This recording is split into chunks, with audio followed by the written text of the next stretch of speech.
Fala pessoal, vou elaborar uma curtinha aqui na norma técnica 01, que é sobre os procedimentos administrativos. Dessa vez eu vou fazer um breve resumo aí. Eu vou falar de uma das grandes cerejas do bolo aqui da norma técnica 01, o mais importante mesmo que eu considero.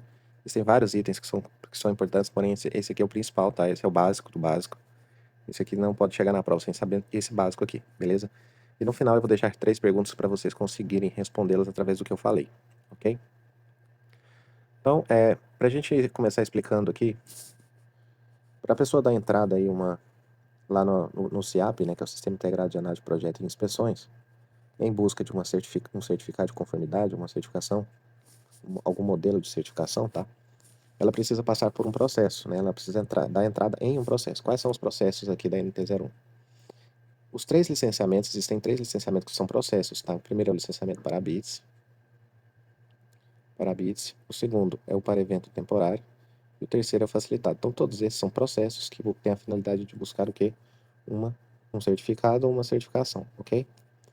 Existe mais um processo lá que é sobre as renovações dos licenciamentos, que também é um processo, tá ok? O licenciamento para bits, o mais importante para a gente saber, são para os estabelecimentos aí que tiveram mudança da empresa, mudança de uso, mudança de proprietário, mudança de proprietário, ou mudança no seu risco predominante, que é o de maior risco, tá ok? Ele busca qual tipo de certificação? O SERCON, dentro do SERCON tem um item lá que é finalidade, aí tá lá para a bits, tá ok? O licenciamento para evento temporário, como o próprio nome já diz, são para eventos temporários, tá ok? E ele busca qual certificação? A certificação temporária, tá ok? E existe o licenciamento facilitado, que ele busca a certificação prévia. Então temos a prévia, deixa eu só fazer melhor aqui. Então temos o licenciamento para bits, o licenciamento para evento temporário, o licenciamento facilitado e a renovação do seu licenciamento. Aqui busca o SERCON com finalidade de ABITS, aqui a certificação temporária, aqui a certificação prévia e a renovação de licenciamento eu vou falar daqui a pouco. Então outro detalhe aqui para falar do licenciamento para evento temporário, né, é que eles têm duração aí, a sua certificação temporária ela tem duração relacionada diretamente aí com a duração do evento. Então ela é diretamente relacionada aí com a duração do evento, tá? O licenciamento facilitado, ele busca a certificação prévia e ela dispensa a vistoria prévia in loco e a conferência de documentação que podem acontecer posteriormente à sua emissão, sendo a sua emissão liberada imediatamente após anexar as documentações e compensar a taxa bancária. Okay? A renovação de licenciamento, existem 2 caminhos, né? São para aqueles estabelecimentos que deram a sua primeira entrada através do licenciamento facilitado e não houve nenhuma mudança significativa para que se enquadrarem em outro risco, tá? E a vistoria de renovação periódica, que é aqueles que ainda que tiveram a sua primeira entrada através do licenciamento para bits e buscam a sua renovação, ok? E para eles, né, não, não tira aí a exigência de vistoria. Então, existem esse processo de renovação do licenciamento e esses 2 caminhos. Esse licenciamento facilitado são para aquelas que dispensam a inspeção em loco e a conferência de documentação que podem acontecer aí posteriormente à emissão de certificação, tá ok?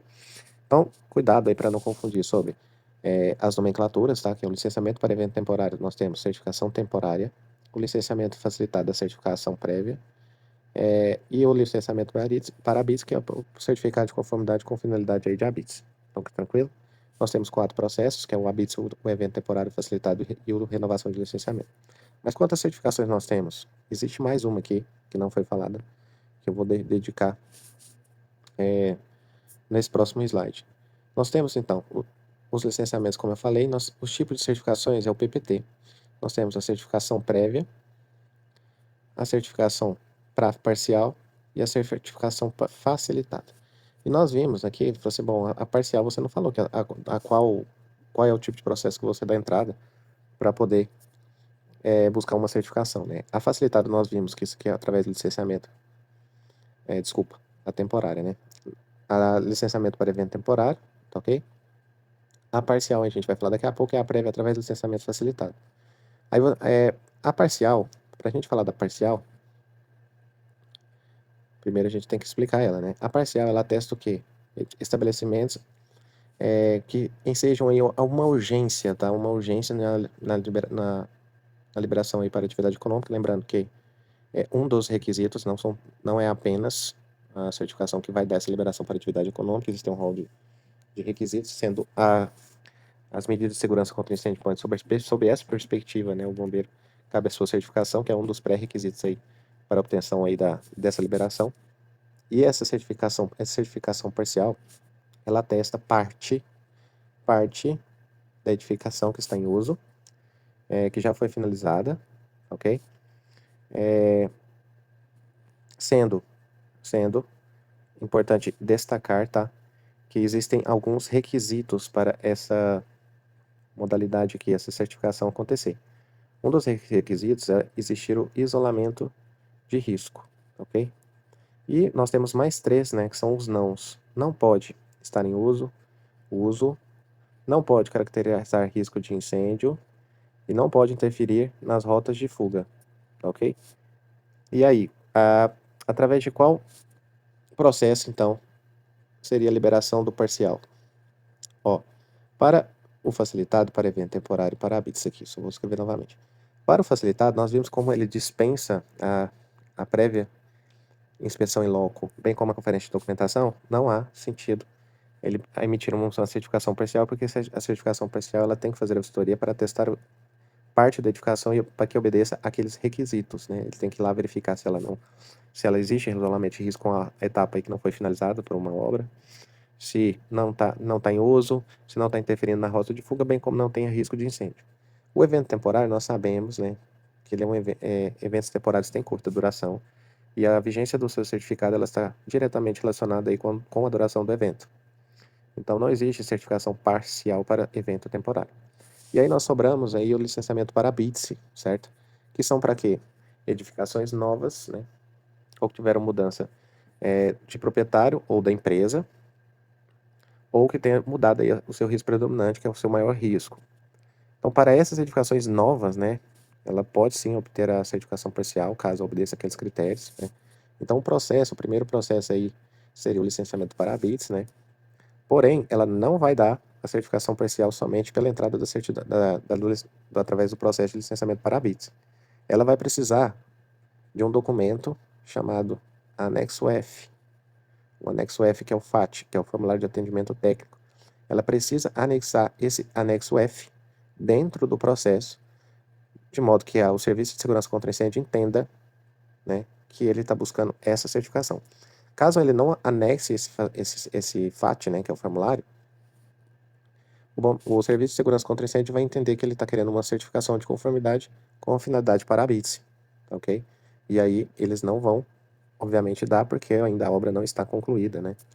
Eles vão emitir somente eles não vão emitir, só vai emitir a certificação parcial caso ele faça essa requisição através do formulário, ok? Outra coisa importante para falar também é que as atividades econômicas para fins aí de classificação em relação às medidas de segurança contra incêndio e pânico, elas têm 3 tipos, o risco 1, o 2 e o 3, ok? Antigamente, antes da atualização da norma, ela tinha uma breve passagem falando sobre o risco 1, mas não descrevia quais eram os estabelecimentos que se enquadravam no risco 1 e nem mencionava o que era risco 2 e risco 3. Agora tá bonitinho, tá? Bonitinho não, tá escrito lá no PDF, né? Bonitinho foi como eu fiz aqui nos slides, fiz através de tabela, ok? Então, só para a gente saber que tipo de riscos são esses, né? Para qual diferença. Então, para fim de liberação de atividade econômica, os estabelecimentos obedecem aí à classificação de risco 1, 2 e 3. Aqueles que têm classificação risco 1, eles não necessitam aí de certificado de conformidade para fim de liberação de atividade econômica, ok? Então, ele dispensa SERCOM, ok? Para aqueles estabelecimentos ou empresas que estão enquadrados no risco 2, eles precisam dar entrada através de licenciamento facilitado. E o 3, ele tem que dar entrada no ABITSE,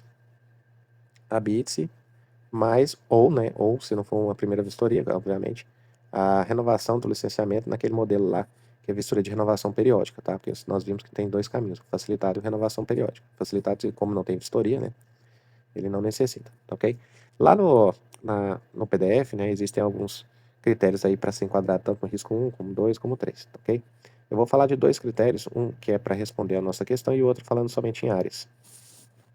Então, risco 1, falando em áreas, tá? Risco 1, nós temos áreas aí até 200 metros quadrados, tá?